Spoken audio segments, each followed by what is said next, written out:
حضور اس نے یہ پروگرام بنایا ہے۔ وہ جب آیا سارا کچھ تو حضرت سلیمان دیکھ کے جلال میں آ گئے، فرمانے لگے اسے جا کے کہہ دو تو مجھے کیا تحفے بھیجے گی، میرے رب نے مجھے مالا مال فرمایا ہوا ہے، انہیں مالا مال کیا میرے مالک نے، جا اسے جا کے کہہ تو کیا تحفے دے گی۔ جب رب دیتا ہے تو پھر کوئی کمی نہ وہ نہیں چھوڑتا۔ بندے کیا دے سکتے ہیں، بندے تو بیچارے 10 دے کے تو 10 دن ان کی آنکھیں نہیں کھلتی۔ فرمایا مجھے اللہ نے جو دیا ہے کیا بات ہے اس کے دینے کی، تو فرمایا اسے کہو یا فرما بردار ہو کے آ جائے یا جنگ کے لیے تیار ہو جائے، ہم اسے اس کے شہر سے ذلیل کر کے نکال دیں گے۔ اس نے جا کے جب پیغام دیا تو اور ان لوگوں نے بھی آ کے بتایا کہ وہاں تو ہم عجیب منظر دیکھ کے آئے ہیں کہ جانور بھی ہاتھ باندھے کھڑے ہیں، وہاں تو جنات، سرکش جنات کھڑے ہیں، وہ بادشاہ نہیں وہ نبی ہیں، وہ جو 500 غلام اور 500 کنیزیں گئی تھی حوال سنایا آ کے۔ تو ملکہ بلقیس نے پھر خط لکھا کہ میں فرما بردار ہو کے آ رہی ہوں، معنی کیا ہے میں کلمہ پڑھنے کے لیے آ رہی ہوں۔ تو حضرت سلیمان نے کہا بھئی اب اس طرح کرو ذرا فرش بچھاؤ۔ انہوں نے فرش بچھایا، اس طرح کا کہ اوپر فرش تھا نیچے مچھلیاں تیر رہی تھیں، لگ رہا تھا دریا ہے، ڈیوٹی لگا دی، جنات نے بچھا دیا۔ ادھر حضرت سیدنا سلیمان فرمانے لگے اب چونکہ مان کے آ رہی ہے تو اسے اپنی نبوت کی علامتیں بھی دکھانی ہیں۔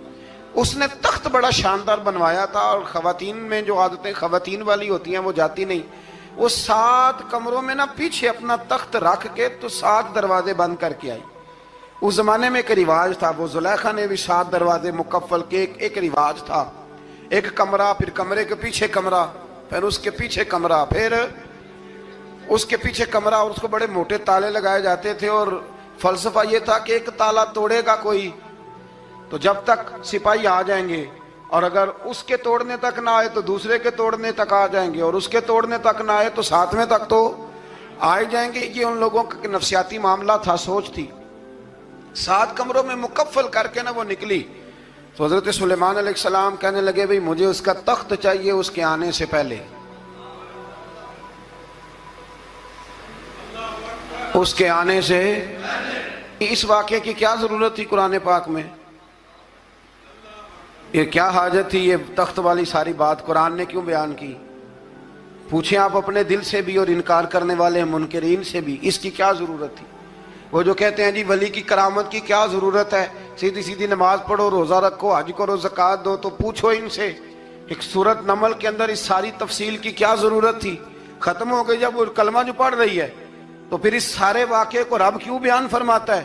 حضرت سیدنا سلیمان فرمانے لگے تخت چاہیے، اور چاہیے اس کے آنے سے پہلے۔ قال عفریت من الجن، جنوں میں سے ایک بہت بڑا جن بولا، کہنے لگا حضور آپ کا یہ تخت برخاست ہونے سے پہلے لے آؤں گا۔ یہ جو آپ میٹنگ کر رہے ہیں نا، یا آپ فیصلے ختم، کچھ نے لکھا صبح سے شام تک میٹنگ ہوتی ہے اور اس کو آنے میں پتہ نہیں کتنے دن لگیں گے، تو میں یہ برخاست ہونے سے پہلے، اور کچھ نے کہہ دیا آپ شرط کیوں لگاتے ہیں کہ صبح سے شام تک ہوتی؟